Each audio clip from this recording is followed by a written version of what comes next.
कहानी राजस्थान के एक छोटे से गांव चंद्रावा की है, जो कि राजस्थान के सबसे खतरनाक और रहस्यमयी गांव कुलधरा के पास है।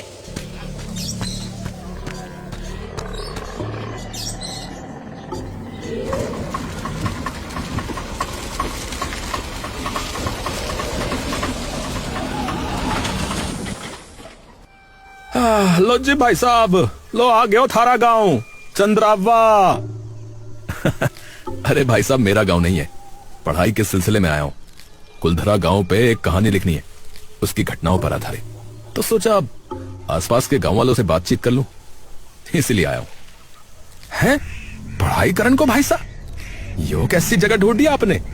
यहाँ का स्कूल भी बंद होने वाला है और आप यहाँ पढ़ोगे? क्यों भाई साहब, ऐसा क्या हो गया इस गांव में? अरे हुआ नहीं है भाई साहब, करा है। करा है? क्या करा है? और किसने? अरे इस गांव के राक्षस ने, बसंत सिंह। ये कौन है और इसने क्या किया है? बहुत ही जल्द पता चल जाएगा आपको। बस एक मशवरा देता हूं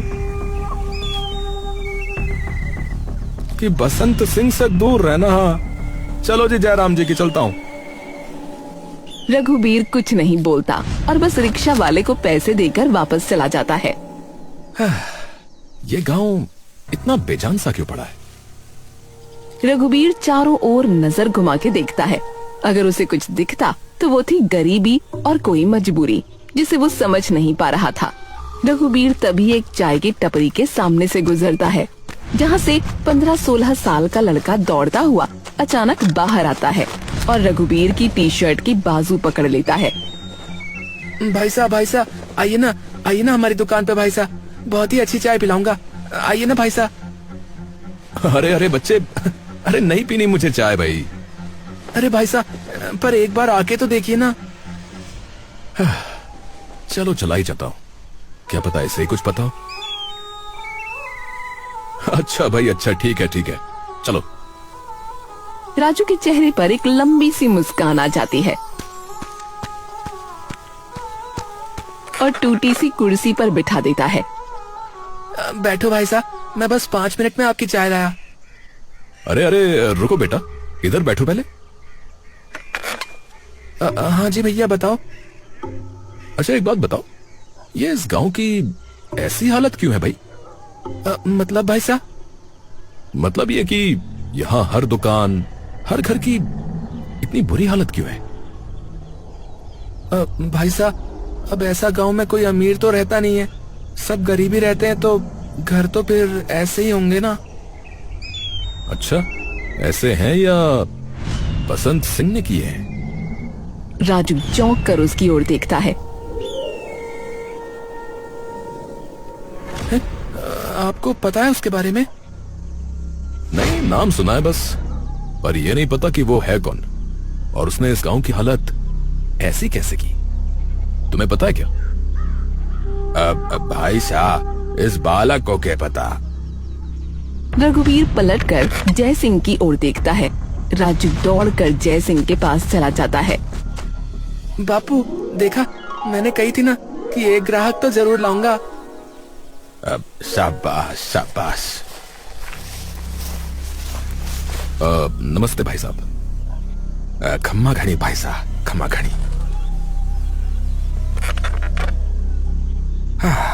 हाँ जी भाई साहब, अब बताओ कैसे आना हुआ इस निर्भाग गांव में?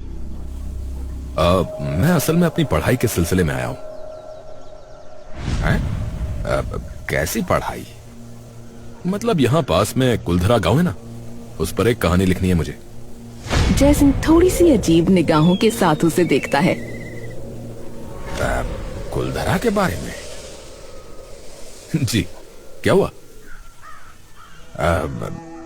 बात यह है कि ज्यादातर लोग उस गांव के आसपास आने से भी डरते हैं। हाँ, मैं जानता हूं, मेरी दादी ने मुझे उस गांव की कहानी बता रखी है। तो फिर आप यहाँ क्यों आए? उस गांव में कोई रहता नहीं है, तो सोचा कि आसपास के गांव वालों से बातचीत करूं, और जब देखा तो सबसे करीब गांव यही था। लेकिन यहां आके देखा तो कहानी कुछ और ही निकली। दादी तो मुझे ये बताती थी कि ये काफी सशक्त गांव है, पर यहां तो बहुत बुरा हाल है। अब चलो पहले तो मुझे ये बताओ कि आपको कुलधरा के बारे में क्या क्या पता है, और फिर मैं इस गांव के बारे में बताता हूँ। दादी ने तो मुझे ये बताया था कि जब कुलधरा में पालीवाल ब्राह्मण बसा करते थे, सब सही चल रहा था। लेकिन फिर वहां एक बार सलीम सिंह आया, जो जैसलमेर का प्रधानमंत्री था। बहुत ही ज्यादा अमीर और राजनीतिक रूप से मजबूत। और जब वो आया तो उसे गांव के प्रधान की बेटी पसंद आ गई और उसने ठान लिया कि वो उसको पाके रहेगा। लेकिन सभी गांव वालों को पता था कि सलीम सिंह कैसा इंसान है, तो गांव के प्रधान ने उसे सबके साथ मिलकर मना कर दिया। लेकिन जैसे ही मना किया तो ये बात उसके दिल पर लग गई और उसने धमकी दे दी सभी गांव वालों को कि अगर उसकी शादी उस लड़की से ना हुई तो वो सभी गांव वालों को मार देगा। ये सुनकर सभी गांव वालों ने फैसला लिया कि वो गांव छोड़ देंगे, लेकिन अपनी लड़की को उसको कभी नहीं देंगे। एक रात में पूरा गांव खाली हो गया। अगले दिन जब सलीम सिंह आया तो उसे एक इंसान भी नहीं दिखा, न किसी के घर पर कोई भी सामान। और आज तक किसी को पता नहीं चल पाया कि वे लोग कहां गए और एक रात में पूरा गांव कैसे खाली हो गया। जब वे गांव से जा रहे थे तो उन्होंने उस गांव को श्राप दिया कि कोई भी उनके इस गांव में कभी भी नहीं रह पाएगा। तो जो भी आता उसके साथ अजीब अजीब चीजें होने लगती और वो डर के वापस चला जाता। बस कुछ ऐसी ही कहानी है इस गांव की भी। यहां भी आया है एक सलीम सिंह जैसा राक्षस अमीर और ताकतवर, जिसने आते ही इस गांव की दुर्गति कर दी। हाँ, मैंने सुना है उसके बारे में, पर उसने ऐसा किया क्या है और क्यों? क्योंकि वो गांव पे कब्जा करना चाहता है, सबके घर हटाकर यहां अपनी फैक्ट्रियां बनवाना चाहता है। पहले बसंत ने पानी की सप्लाई कटवाई, फिर पूरे गांव का राशन रुकवा दिया। सरकार से पास हुए स्कूल सड़क के काम भी उसने रोक दिए। साफ कह देता है कि गांव खाली करो वरना हाल और बुरा होगा। अगर उसका कुछ ना हुआ तो चंद्रावा का भी वही हाल होगा जो कुलधरा का हुआ। ये गांव भी खाली हो जाएगा किसी रईस जादे की वजह से। या तो लोग चले जाएंगे, नहीं तो भूखे मर जाएंगे। तो उसे कोई रोकता क्यों नहीं है? कलयुग है बेटा यो। यहां असुर से बचाने वाला कोई देवता ना आने वाला, समझ गए हो? पर सभी गांव वाले अगर साथ आ जाएं तो बिल्कुल रोक सकते हैं उसे। नहीं हो सकता कुछ। नहीं हो सकता कुछ। सभी डरे हैं उससे। यहां कोई कुछ नहीं करेगा। बहुत ही ताकतवर इंसान है। हर नेता थानेदार उसकी जेब में है, कोई कुछ नहीं करता। पर कोई तो समाधान होगा ना? अरे बेटा, अगर होता तो बात यहां तक पहुंचती ही नहीं। तभी राजू बोल पड़ता है। पर बापू पत्थर है ना। जयसिंह एकदम से ही गुस्से में राजू पर चीख पड़ता है। कितनी बार बोला है कि बार बार उसकी बात मत किया कर। जाके चाय बना। राजू डर कर सीधा चाय बनाने चला जाता है। अब क्या हुआ भाई साहब? कौन सा पत्थर? अरे छोड़ो ना भाई साहब, छोटो बालक है, कुछ भी बोलता रहता है। पर फिर भी किस पत्थर की बात हो रही है? अरे भाई साहब कुछ ना, बस गांव में फालतू की अफवाह बना रखी है कि कोई जादुई पत्थर है कुलधरा में जो इस गांव को बचा सकता है। ऐसा क्या है उस पत्थर में? पता नहीं, फालतू की बात है भाई साहब असल में तो। हाँ, तो किसी को नहीं पता उस पत्थर के बारे में? सिर्फ एक ही इंसान को पता है। अरे फिर बोल पड़ा। अरे कोई नहीं भाई साहब, बोलने दो उसे भी। चंदर ताऊ है ना, कौन चंदर? अब इस गांव का सरपंच चंदर पालीवाल। पालीवाल? यहाँ? अब आप मुझे उनका पता बता सकते हैं? जी, पर थोड़ा ध्यान से ही रहना।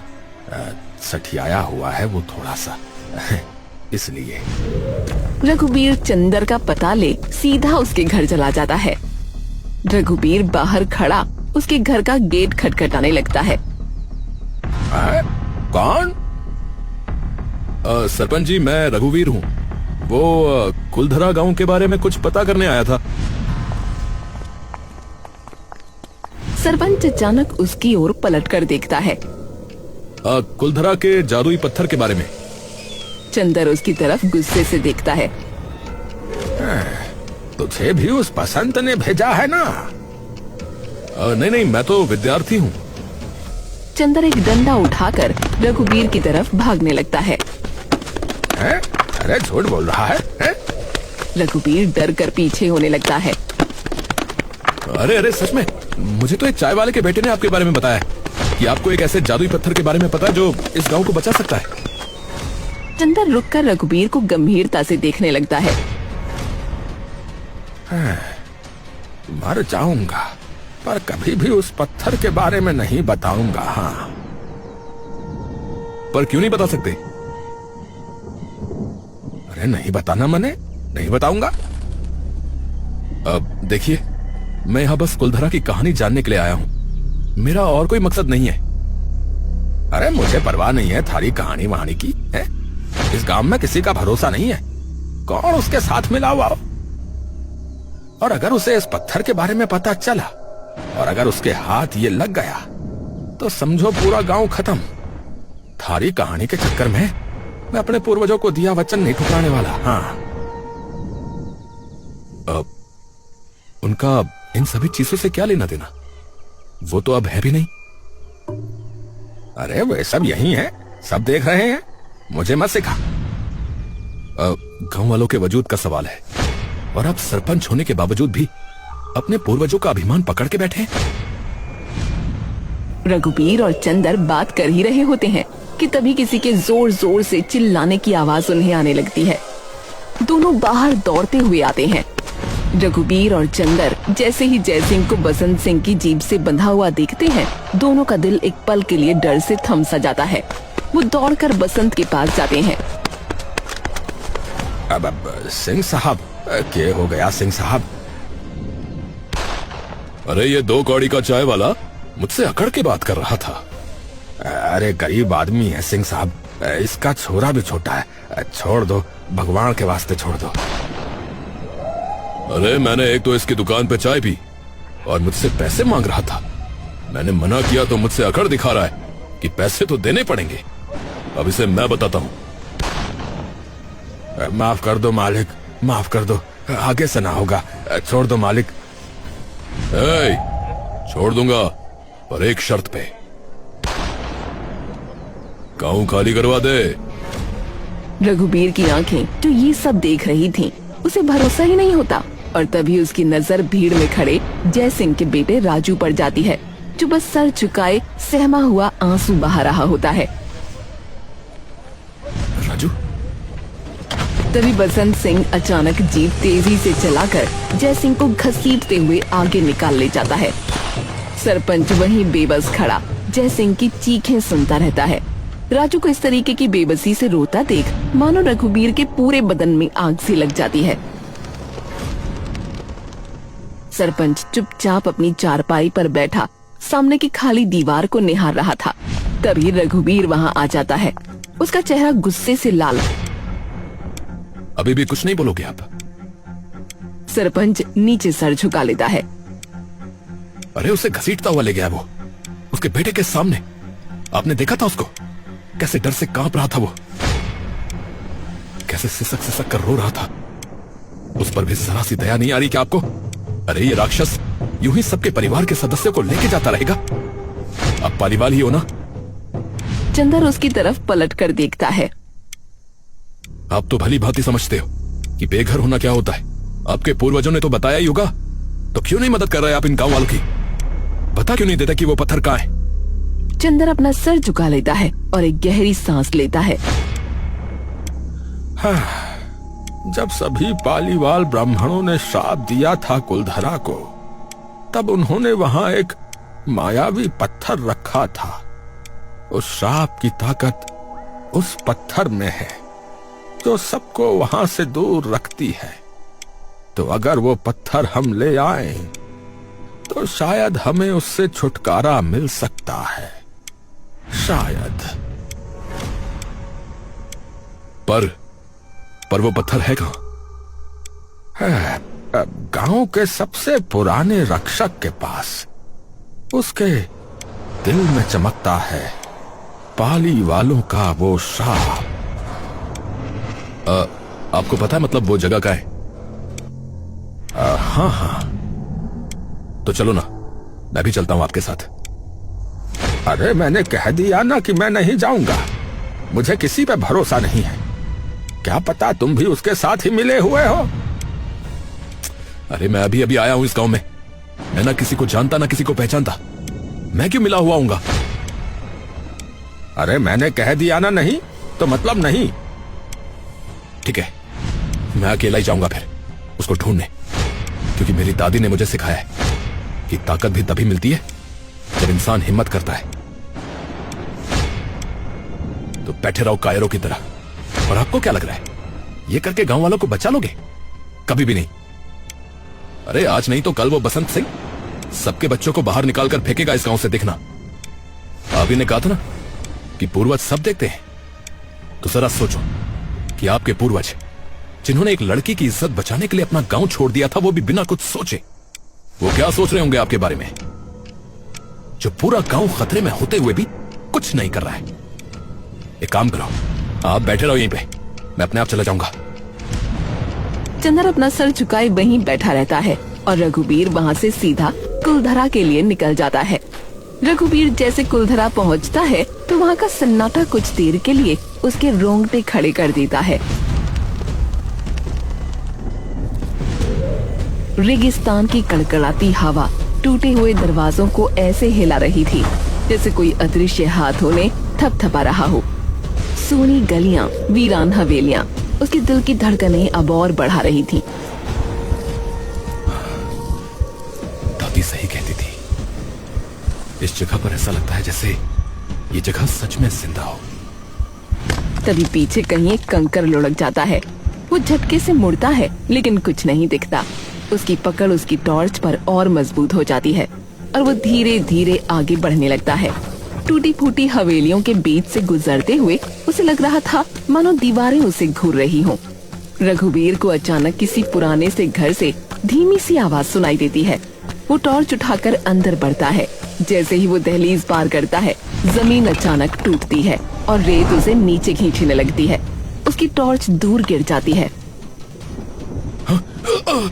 अरे बचाओ, अरे बचाओ, बचाओ! अचानक बाहर से एक मोटी रस्सी फिसलते हुए उसके पास आती है। रघुबीर आंख उठाकर देखता है और उसे दिखता है कि उसके सामने चंदर खड़ा है। अरे तुम ज्यादा मत हिलो, वरना और नीचे जाते जाओगे, बता रहा हूँ।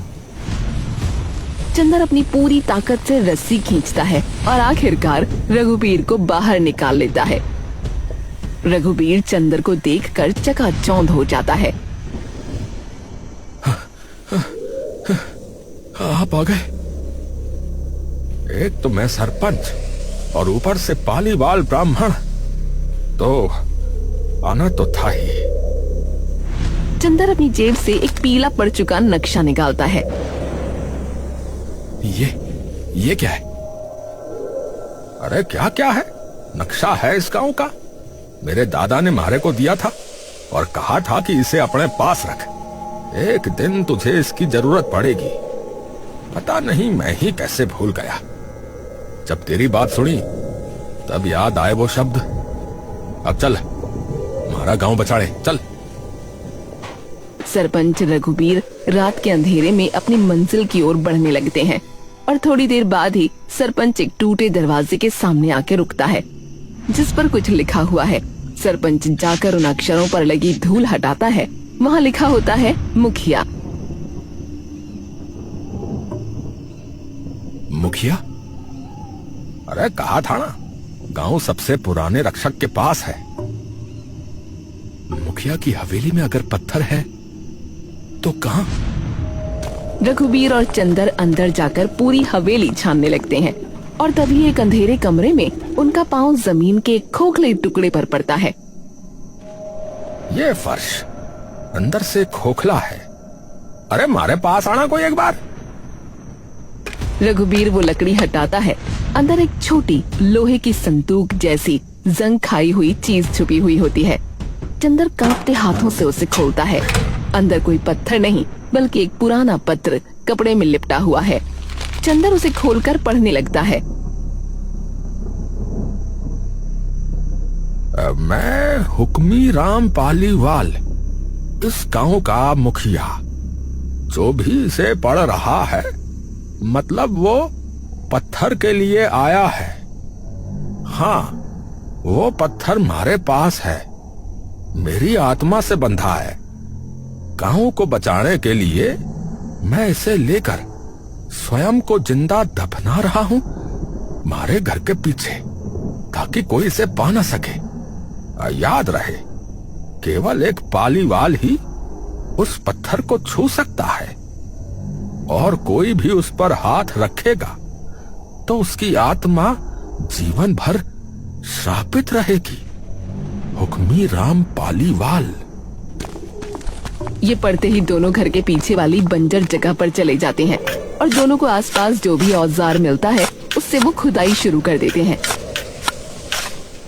कुछ ही देर में एक पत्थर की सिल्ली उन्हें दिखाई देती है। रघुबीर जैसे ही उसे उठाता है, नीचे हुक्मी राम पालीवाल का कंकाल होता है।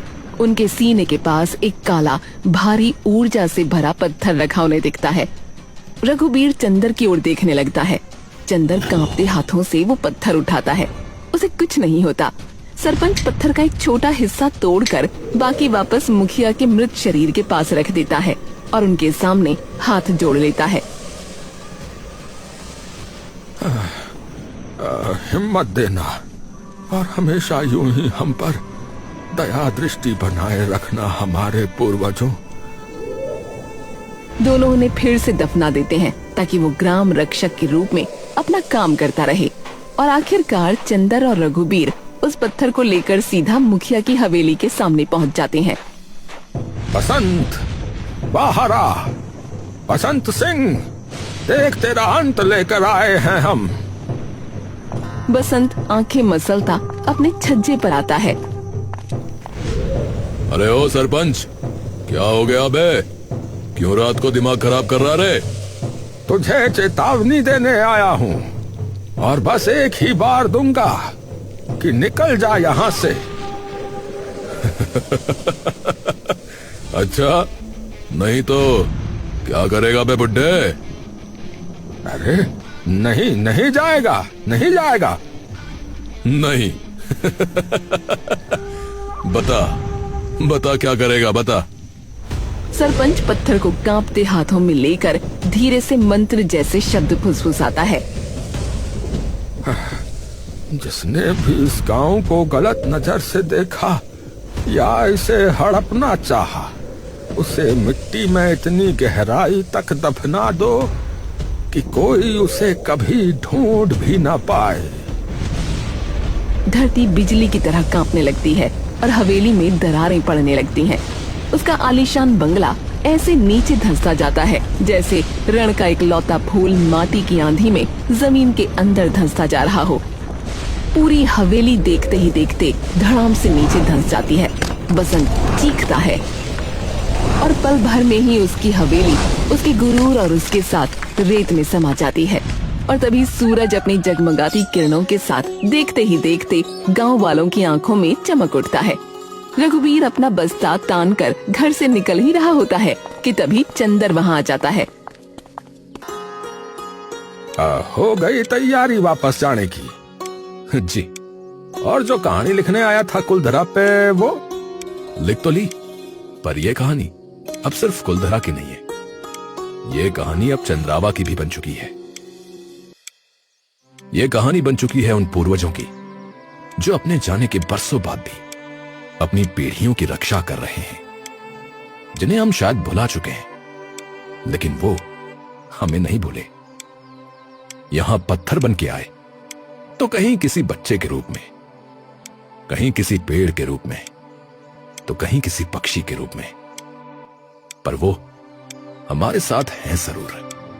मुझे लगता था कि ये सभी बातें फिजूल की हैं, कि हमारे पूर्वज हमें देख रहे हैं या हमारी रक्षा करते हैं, लेकिन यहां आके पता चला कि कुछ कहावतें सच भी हो सकती हैं।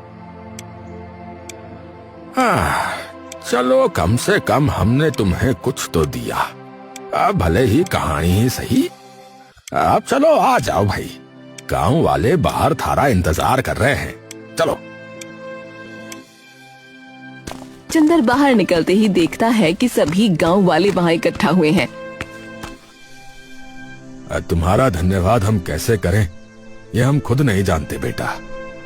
काश उस वक्त कोई तुम जैसा कुलधरा में भी होता। अरे तुम तो राम बन के आए हो, जिसने हमें इस गांव के रावण से मुक्त करवा दिया। तुम्हारा बहुत बहुत धन्यवाद बेटा। पर थारे ने किया क्यों हम सब के लिए ये सब?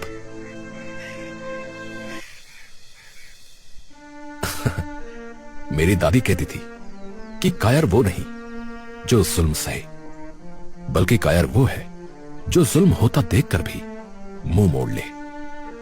पहले तो मैं बस अपनी कहानी के लिए ही यहां पर आया था, पर जब मैंने आपके बेटे की आंखों में वो बेबसी देखी, जब वो बसंत आपको घसीटते हुए ले जा रहा था, तब मुझसे और नहीं सहा गया। क्योंकि मैं कुछ भी हो सकता हूं, पर कायर नहीं हो सकता। सभी गांव वाले रघुवीर के लिए जोर से तालियां बजाने लगते हैं।